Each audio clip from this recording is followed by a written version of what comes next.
Welcome back to Dr. Walls and Friends. And so exciting. Yeah, Isn't it so exciting? Very exciting. So, love doing live shows. And so, Emlyn, right before we went to break, we started to talk about the 5 categories that the Piton Film Festival will be highlighting. Yes.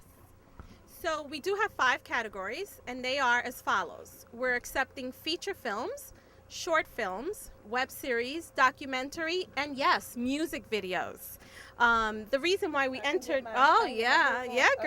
I can be a video chick. I can twerk my brain. I can Yes, do all twerk. We talking about twerking our brain yesterday. I tried twerking the other way. It just don't move. Yeah, So- yeah.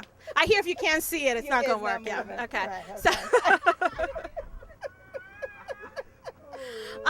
so we included music videos because it's not just about, with the music videos, it's not just about highlighting the filmmaking of the music video, but the music itself. Yes. And already I got a peek at some submissions, and the music is amazing.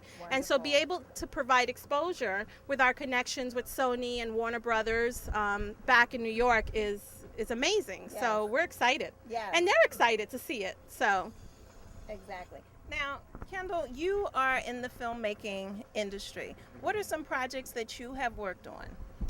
Well, I mean, way back, I did some narrative films. I did short films, which I shot on 60 millimeter, but that's in New York, actually. More recently, I've shot a documentary. It's more an environmental documentary, speaking about invasive alien species, which is a challenge for small islands like ours, where persons bring in pets or anything of that nature, and then they let them go wild, and then after it troubles the indigenous species. Yes. So I did a half-hour documentary on that, and I also did a 5-minute It is. feature. So it's been good, and but as you know, it's been a challenge as always. So it's a balancing act, especially in a small center. Yes. Now, one of the things, I always talk about people's passion and purpose. And Cindy, you mentioned the youth and how this really gives them an opportunity to express themselves. Why is that so important to you? It is important to me because we have lots of talent, and sometimes persons don't get to get the exposure, like Kendall mentioned, the networking that they need, and of course they feel that there is no, sense of purpose, and I guess what you guys are doing, like meeting them, having those workshops, it really brings out, what, talent, hidden talent that they have, and expose it. Yeah. And Emlyn, you can go ahead and hold the mic, because I was thinking one of the things that we kept hearing was that certain pieces of art, so whether it's doing music, singing, whether it is doing film work, is often perceived as a hobby. And I know that just lights fire. That's gasoline to You your see me already rolling my burning eyes, car, right? Go ahead. So speak to that to the people, that it's more than just a hobby. it is. And that speaks volumes to the lack of commitment and respect that there is here for the arts. To call someone's passion something that they want to do full time, to call it a hobby, is to imply that there's really no real future in it, that there is no monetary gain in it. It's a pastime. That's right, that it's a pastime. And that really, for somebody who that is all they want to do. All they want to do is make films, all they want to do is be an actor. That's heartbreaking. Yes. Because it's discouraging.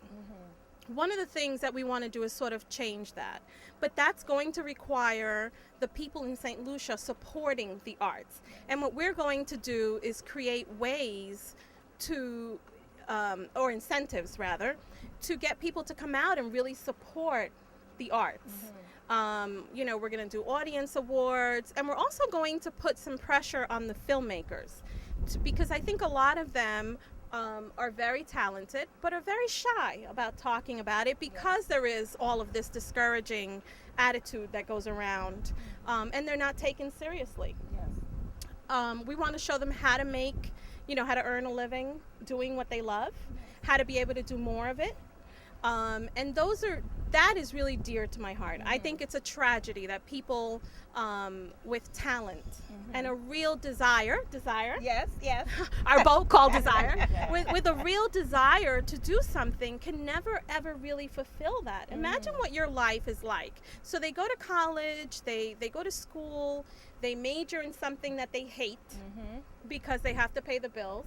And they're watching TV and they see these actors and they see these movies and they're looking at that and thinking, I could never ever be that. Wow. That will never ever be my film. Because someone told me I could not, or some people told me I could not make a living doing this. That's right. That's because right. there isn't the avenue, Yes. for them to Yes. explore, Yes. Whatever Yes. talent that they have. And we're going to make sure that they have a platform, because that first and foremost, that's what they need. Somebody said something interesting during our press launch the other day.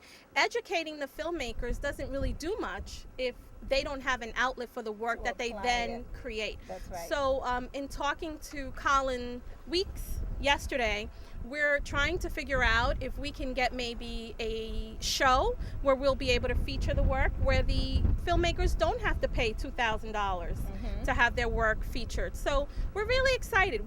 We're going to throw, like they say in New York, even the kitchen sink at this. That's right. We're throwing everything at it. That's right. Because we understand the business of it. And I think there's definitely a lack of understanding of the business. I think the majority of the people understand the arts. The people who are in it understand the talent that's required. I think it's the business aspect of it that's missing. Yes. And I think with the right representation, the right resources, and the right opportunities, St. Lucia can definitely become a filmmaking hub. I love it. Well, at this point, what I'd like everyone to do is give contact information. So people who are watching, websites, ways that people can learn more about each of you, can also utilize your services. So let's start with Kendall. What are some ways that people can find out about the AVFA? Okay, well, at the moment we're working on a website, so that will be up and running in a while. But at the moment we're just going to be tagging on with your sites, and our email is going to be there as well, so that people will be able to contact us. All right, great. And Cindy, how about you? How can people find out about the Blue?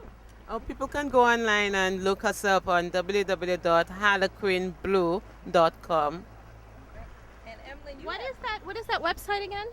www.harlequinblue.com. Okay, excellent. I was looking for your Facebook page actually this morning, and I found it. So, yes. And you have several websites that people need to check out. I do. Here in St. Lucia, everything relating to the Piton Film Festival can be found at pitonfilmfestival.org. pitonfilmfestival.org. We also have a Facebook group page, and we're going to be posting educational stuff and opportunities on that page, and that is the Piton Film Festival group on Facebook. I have my own website, and that is stuartfilmgroup.com, and that's Stuart spelled Stuart filmgroup.com. October Film Festival. And we have October Film Festival spelled OCKTOBER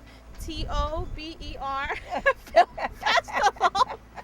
We are receiving kisses from the sky right now in the form of water. Yes. Or you could just Google Emmeline Stewart and you'll find me. Yes.